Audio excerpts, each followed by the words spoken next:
नमस्कार CSK news में आपका स्वागत है। तो दोस्तों आज हो गया 21 जुलाई जो फटाफट ब्रेकिंग न्यूज़ निकल के आ रही है। तो दोस्तों नाटो देशों ने अफगानिस्तान में घुसकर तालिबान को दी चेतावनी। जी हां, बड़ी अपडेट निकल के आ रही है। 15 देशों के समूह नाटो ने तालिबान को दी चेतावनी, हथियार डालने को कहा है। जी हां, इस वक्त की बड़ी अपडेट निकल के आ रही है की है बड़ी बैठक।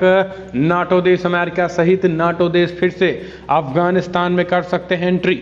दूसरी बड़ी अपडेट निकल के आ रही है, अफगानिस्तान काबुल में बकरीद की नमाज के दौरान दागे गए रॉकेट, राष्ट्रपति भवन के पास भी हुआ धमाका, फिर दिखे अमेरिकी बॉम्बर। जी हां, बहुत बड़ी खबर।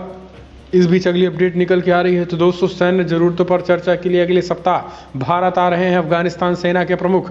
ये भी आपको बताएंगे। यानी इतनी जल्दी तालिबान को कब्जा करने देना नहीं चाहती दुनिया, इसके बारे में आपको बताएंगे। और इस बीच अगली बड़ी अपडेट, अफगानिस्तान सीमा पर भारी फोर्सेज और टैंकों के साथ पहुंच रहा है रसिया। आखिर क्या तालिबान पर करेगा आक्रमण, क्या कुछ कार्रवाई है? बड़ी खबर, विशाल फौज के साथ अफगानिस्तान की सीमा पर रूस की एंट्री हो रही है। इस बीच अगली अपडेट में बताएंगे। तो दोस्तों बड़ी खबर, आर्टिकल 370 जी हां हटने, महबूबा का केंद्र पर हमला। 370 को हटाने का मकसद था जम्मू कश्मीर को लूटना, ये कह रहे हैं। जबकि जम्मू कश्मीर में सेना का जबरदस्त एक्शन हो रहा है, कई आतंकी फिर से ढेर, वो भी आपको बताएंगे। यूपी एटीएस 2 मौलवियों ने 900 लोगों का बदलवाया धर्म, इस्लाम कबूल करने के लिए देते थे लालच। जी आया झारखंड का नाम, वो भी आपको बताएंगे। शिकंजे में आए हैं तो सब कुछ खबरें जानेंगे। जेफ बेजोस ने भारत की यात्रा, जेफ बेजोस ने किया स्पेस का यात्रा। जी रचा इतिहास, स्पेस की सैर कर सुरक्षित लौटे, तभी की करके जानेंगे। लेकिन उससे पहले छोटा सा निवेदन, अगर आपने चैनल को अभी तक सब्सक्राइब नहीं किया तो चैनल को सब्सक्राइब करें।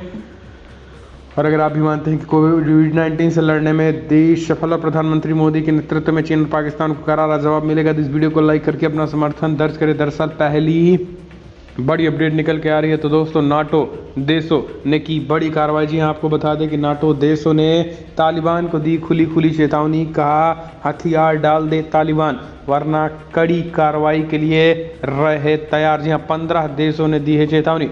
तालिबान और अफगान सरकार के बीच सोमवार यानी 19 जुलाई को दोहा में शांति समझौते नहीं होने के बाद अब तालिबान को नाटो देशों ने साफ चेतावनी दे दी है। दरअसल आपको बता दें कि अफगानिस्तान में लगभग 15 राजनयिक नाटो देशों के 15 राजनयिक मिशनों ने एक बयान जारी करके तालिबान को सीधा चेतावनी दी है। दरअसल तालिबान की कार्रवाई सीधे उनके इस दावे को नकारती है और वे दोहा में शांति और बातचीत के माध्यम से संघर्षों को हल करने के लिए प्रतिबद्ध हैं। बयान में आगे कहा गया है कि ईद के मौके पर तालिबान को बेहतरी के लिए अपने हथियार डालने चाहिए और दुनिया को बताना चाहिए कि वो वास्तव में शांति और बातचीत के माध्यम से संघर्षों का हल करने के लिए प्रतिबद्ध है। लेकिन आपको बता दें कि जिस तरीके से नाटो देशों ने ये चेतावनी दी है, उसके बाद से अब तालिबान को महंगा पड़ रहा है। दरअसल तालिबान को अब सारा का सारा गेम उल्टा पड़ रहा है। तालिबान 31 अगस्त अमेरिकी सेना को वापस निकालने के लिए जो बाइडेन ने कहा था, डोनाल्ड ट्रंप के उस नक्शे कदम पर बाइडेन भी चले। जैसे ही बाइडेन ने ऐलान किया कि हम 31 अगस्त तक अपनी सेना को निकालेंगे, बस तालिबान का आक्रमण चालू। तालिबान इस कदर तेजी के साथ अफगानिस्तान में कब्जा करना शुरू कर दिया, मानो कि अब कोई द्वेष बोलेंगे ही नहीं, चाहे वो कुछ भी करेंगे। लेकिन अब तालिबान को उल्टा पड़ता दिखाई दे रहा है। जिस तरीके से 31 अगस्त से पहले ही तालिबान ने जल्दबाजी की, अब उसको भारी पड़ता नजर आ रहा है। तमाम नाटो देश सहित अमेरिका समेत तमाम नाटो देश अब एक बार फिर से एकजुट हो रहे हैं। हमने आपको बताया था कि एक ग्रुप पहले ही बन चुका है, उज्बेकिस्तान तुर्कमेनिस्तान समेत कई देशों का एक समूह है।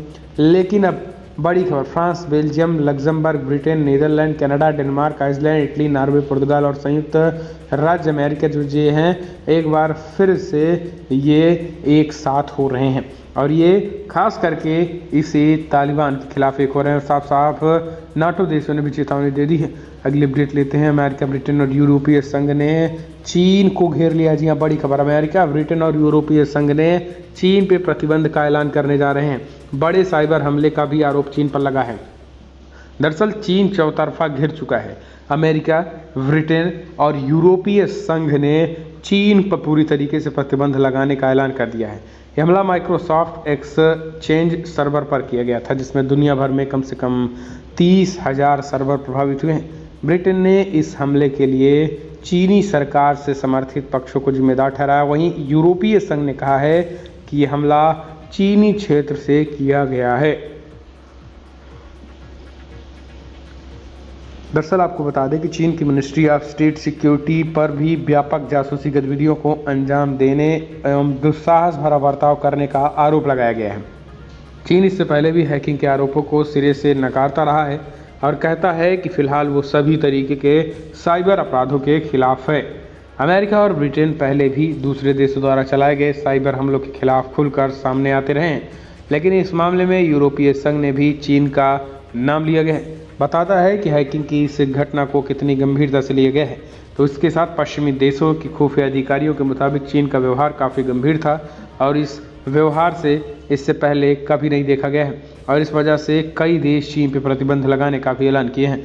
अगले अपडेट से ज़रूरतों पर चर्चा के लिए अगले सप्ताह भारत आएंगे अफगानिस्तान सेना के प्रमुख। जी हाँ, दरअसल सरकारी सशस्त्र बलों और तालिबान में चल रहे भीषण लड़ाई के बीच अफगानिस्तान के सेना प्रमुख भारतीय सेना प्रमुख जनरल एम नरवणे सहित शीर्ष सुरक्षा अधिकारियों संग बातचीत करने के लिए अगले सप्ताह 2 दिनों के लिए भारत का दौरा करेंगे। अफगानिस्तान के सेना प्रमुख जनरल वली मोहम्मद अहमद 27 जुलाई से 29 जुलाई तक भारत में रहेंगे और इस दौरान वो वहां के राष्ट्रीय सुरक्षा सलाहकार अजीत डोवाल सहित शीर्ष गणमान्य व्यक्तियों से मुलाकात करेंगे। सरकार के शीर्ष अधिकारी इस मुद्दे पे चुप्पी साध रखी है। हालांकि सूत्रों ने कहा है कि अफगानिस्तान के सेना प्रमुख को रसद समर्थन मिलने और सैन्य उपकरणों की चाह है। भारत लंबे समय से अफगानिस्तान के कैडेटों को सैन्य अकादमी में प्रशिक्षण दे रहा है। इस तरीके की बातचीत हम चलते हैं, अगले अपडेट लेते हैं। दोस्तों, अफगानिस्तान सीमा भारी फोर्स और टैंकों के साथ पहुंच रहा है रसिया। क्या तालिबान पर करेगा अटैक? दरअसल एक तरफ अफगानिस्तान में लगातार तालिबान पांव पसार रहा है तो दूसरी तरफ रूस अपनी विशाल फौज के साथ अफगानिस्तान की सीमा पर आ पहुंचा है। राजधानी काबुल में आज राष्ट्रपति भवन पर रॉकेट हमला करने वाले तालिबान के खिलाफ 6 देशों ने एक ग्रुप का निर्माण किया है जिसे अमेरिका लीड कर रहा है। हालांकि इस ग्रुप का हिस्सा रूस तो नहीं है, लेकिन रूस का देश के इस ग्रुप में शामिल है। लिहाजा माना जा रहा है कि अपने दोस्त की मदद के लिए रूस ने विशाल फौज की भारी गोला बारूद और टैंकों को भेजा है। रूसी मीडिया के मुताबिक रूस की आर्मी अफगानिस्तान सीमा पर युद्धाभ्यास के लिए पहुंची थी, लेकिन एक्सपर्ट का कहना है कि किसी भी युद्धाभ्यास की घोषणा अचानक नहीं होती है और किसी भी युद्धाभ्यास में इतने ज़्यादा सैनिक हिस्सा लेने के लिए नहीं पहुंचते हैं। रूसी मीडिया के मुताबिक अगले महीने रूसी सैनिक तजाकिस्तान और उज्बेकिस्तान के साथ अफगानिस्तान सीमा पर युद्धाभ्यास किया है। अगली अपडेट लेते हैं। तो दोस्तों, तालिबान की धमकी से तुर्की हुआ बेहाल। राष्ट्रपति एर्दोगान ने फौरन मांगी अमेरिका से मदद। जी हाँ, दरअसल मुस्लिम देशों के नए खलीफा बनने की चाहत रखने वाले तुर्की के राष्ट्रपति रिसेप तैयब एर्दोगान की नींद को तालिबान ने अपनी एक धमकी से उड़ा दी है, जिसके बाद तुर्की ने फौरन अमेरिका से मदद मांगी है। अफगानिस्तान की राजधानी काबुल पहुंचकर राष्ट्रपति भवन तक रॉकेट फोड़ देने वाले तालिबान की हिमाकत से तुर्की बुरी तरीके से डर गया है और काबुल एयरपोर्ट की सुरक्षा के लिए फौरन अमेरिका का साथ मांगा है। तुर्की के राष्ट्रपति रिसेप तैयब एर्दोगान ने काबुल एयरपोर्ट की सुरक्षा के लिए अमेरिका से फौरन मदद मांगी है। अमेरिकी अखबार टोलो न्यूज़ की रिपोर्ट के मुताबिक काबुल एयरपोर्ट की सुरक्षा व्यवस्था को संभालने के लिए तुर्की के राष्ट्रपति रिसेप तैयब एर्दोगान ने अमेरिका से आर्थिक, लॉजिस्टिक और राजनीतिक समर्थन मांगा है। अमेरिका के मुताबिक काबुल एयरपोर्ट की सुरक्षा कर तुर्की एक तौर पर कई निशाने लगाना चाहता है, जैसे तालिबान भड़क गया है और उसे तुर्की को फौरन एयरपोर्ट खाली करने की धमकी दी है। अगली अपडेट लेते हैं। तो दोस्तों, बड़ी खबर, जेफ बेजोस ने रचा इतिहास, अपने 3 साथियों के साथ स्पेस की सैर कर सुरक्षित लौटे। जी हाँ, दरअसल दुनिया के सबसे अमीर शख्स जेफ बेजोस अपनी ड्रीम स्पेस फ्लाइट के सफ़र के बाद सुरक्षित धरती पर लौटा है। मंगलवार को अमेज़न के फाउंडर जेफ बेजोस अंतरिक्ष की अपनी 11 मिनट की यात्रा करके धरती पर लौटाए हैं। उनके साथ 3 और यात्री थे। यात्री जेफ के भाई मार्क, 82 साल की वैली फंक और 18 साल के युवा ओलिवर डेमन थे। जेफ बेजोस और उनके 3 साथी भारतीय समुदाय के मुताबिक मंगलवार शाम 6:42 पर रवाना हुए और यात्रा पूरी करके 11 मिनट में लौटे।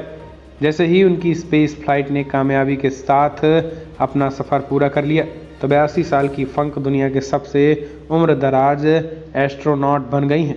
वहीं 18 साल की उम्र में ओलिवर डेमन सबसे युवा एस्ट्रोनॉट हो गए हैं। ओलिवर ने हाल ही में हाई स्कूल पास किया है। अगली अपडेट लेते हैं। तो दोस्तों बड़ी खबर निकल के आ रही है, जनसंख्या विवाद, बीजेपी शासित असम के मुस्लिम बहुल इलाकों में गर्भ निरोध गोलियां बांटेंगे पॉपुलेशन आर्मी, 1000 युवा करेंगे इसमें काम, सीएम का बड़ा आदेश। असम के मुख्यमंत्री हेमंत बिस्वा शर्मा ने सोमवार को जनसंख्या नियंत्रण के मुद्दे को राजनीति से अलग करने और अल्पसंख्यक समुदाय, विशेष रूप से राज्य के मुस्लिम बहुल जिलों में रहने वाले लोगों के बीच समस्या को हल करने के लिए शिक्षा, स्वास्थ्य, बाल विवाह समाप्त करने और वित्तीय समावेशों पर जोर देने के साथ एक यथार्थवादी समाधान अपनाने का आह्वान किया। शर्मा ने कहा है कि सरकार पहले ही मुस्लिम महिलाओं के बीच गर्भ निरोध चीज़ें वितरित करने के लिए 10,000 आशा वर्कर्स की नियुक्ति करने और समुदाय के सदस्यों के बीच जागरूकता पैदा करने के लिए 1000 युवाओं वाली जनसंख्या सेना की स्थापना करने की योजना बना रही है। और उन्होंने कहा है कि सरकार बाल विवाह को रोकने के लिए लड़कियों की शादी की उम्र बढ़ाने पर भी विचार कर रही है, जबकि लड़कियों के लिए शैक्षणिक संस्थानों के विस्तार पर उपाय शुरू किए गए हैं। अगली अपडेट लेते हैं। तो दोस्तों बड़ी खबर निकल के आ रही है, असम के 5 जिलों में कंप्लीट लॉकडाउन, गुजरात में खुले वाटर पार्क। जी हाँ, दरअसल देश में कोरोना वायरस के कम होते मामलों को देखते हुए राज्य सरकारें कोरोना प्रतिबंधों में ढील देकर लोगों को राहत दे रही हैं। हालांकि कई ऐसे राज्य भी हैं जिन्होंने प्रतिबंधों को आगे बढ़ा दिया है। कोरोना के सहारे बढ़ चले मामलों को देखते हुए असम सरकार ने राज्य के 5 जिले जोरहाट, गोलाघाट, विश्वनाथ, सोनितपुर और लखीमपुर में जारी प्रतिबंधों को एक और सप्ताह तक बढ़ाने की घोषणा कर दी है। अगली अपडेट लेते हैं। दोस्तों बड़ी खबर निकल के आ रही है, जहां पर संसद में कल भी भारी हंगामा। प्रधानमंत्री मोदी बोले, कांग्रेस को अपनी नहीं हमारी चिंता ज़्यादा है। पेगासस के मुद्दे पर भ्रम फैला रही है कांग्रेस। संसद के मानसून सत्र का मंगलवार को दूसरा दिन था। पहले दिन हंगामे की भेंट चढ़ गया। मंगलवार सुबह भाजपा संसदीय दल की बैठक हुई, जिनमें प्रधानमंत्री मोदी ने भी हिस्सा लिया। पीएम मोदी ने कहा है कि विपक्ष को सरकार की बात सुनना चाहिए और उन्होंने सभी सांसदों से अपील की है कि सच को बार बार जनता तक पहुंचाया जाए। इस बीच विपक्ष ने जासूसी कांड पर हंगामे की तैयारी की।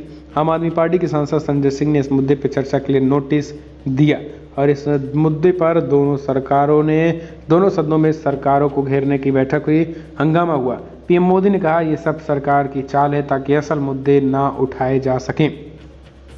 अगली अपडेट लेते हैं। तो दोस्तों आपको बता दें, हमने आपको बताया कि कैसे कांधार पर कब्जा करने की कोशिश, तालिबान जंग को अफगान की आर्मी भी सीधी तैयार है। कल राष्ट्रपति अशरफ गनी पर हमले की कोशिश हुई। इस बीच अमेरिकी जो बॉम्बर हैं वो अमेरिका में तैरते दिखे। जी हाँ, दरअसल आपको बता दें टकराहट बढ़ रही है। अगर बात करें तो अफगानिस्तान के अलग अलग हिस्सों में तालिबान का वर्चस्व तेजी से बढ़ रहा है। एक बार फिर अफगानिस्तान में लोकतंत्र को कायम रखने का संकट पैदा हो गया और इस महासंकट के बीच इंडिया टुडे ने अफगानिस्तान के कांधार पहुंचकर वहां के हालातों का भी जायजा लिया है और जिसे इस वक्त चारों ओर से तालिबान ने घेर भी लिया है। अफगानिस्तान में काबुल के बाद दूसरा सबसे बड़ा शहर कांधार है, जहाँ की आबादी करीब 62 लाख है और इस वक्त इस शहर को चारों ओर से तालिबान ने घेर लिया है। आसपास के दर्जनों पुलिस पोस्ट, चेक पॉइंट पर तालिबान का कब्जा है, लेकिन अब अफगान आर्मी के सामने सबसे बड़ी चुनौती अपने इस ऐतिहासिक शहर को बचाने की है। कांधार के निवासी सैफुल्लाह ने इंडिया टुडे को बताया है कि कांधार में सारे पुलिस और आर्मी वाले आ गए हैं और कई लोग काबुल की ओर जा रहे हैं। कुछ लोग विदेश भी जा रहे ताकि सुरक्षित रह सकें। लेकिन इस बीच अफगानिस्तान में तालिबान राष्ट्रपति अशरफ गनी पर भी हमले की कोशिश किया है, जिसके बाद ये बड़ी खबर आई कि अमेरिकी जो बॉम्बर हैं वो अब काबुल और कांधार के आसमानों में गरजने लगे हैं। तो इससे भी एक तरीके से टकराहट की सिचुएशन हो चुकी है और चाइना और ख़ास करके तालिबान की मुश्किलें बढ़ती नज़र आ रही हैं, जिस तरीके से ये बातें कही गई हैं। अगली अपडेट लेते हैं। पेगासस जासूसी विवाद पर हमलावर हुआ विपक्ष, जेपीसी की जांच की मांग, कांग्रेस सपा बसपा का वार। तो अमित शाह ने कहा, क्रोनोलॉजी समझिए। संसद के मानसून सत्र के विपक्ष के निशाने पर केंद्र सरकार है और हाल ही में फोन हैकिंग मामले के खुलासे को लेकर विपक्ष एकजुट है और सरकार से जवाब मांग रहा है। कांग्रेस, लेफ्ट समेत अन्य पार्टियों द्वारा इस मसले पर ज्वाइंट पार्लियामेंट कमेटी यानी जेपीसी कमेटी की जांच कराने की मांग की गई है। वहीं संसद के दोनों सदनों में भी विपक्ष की ओर से इस मसले को उठाया गया है।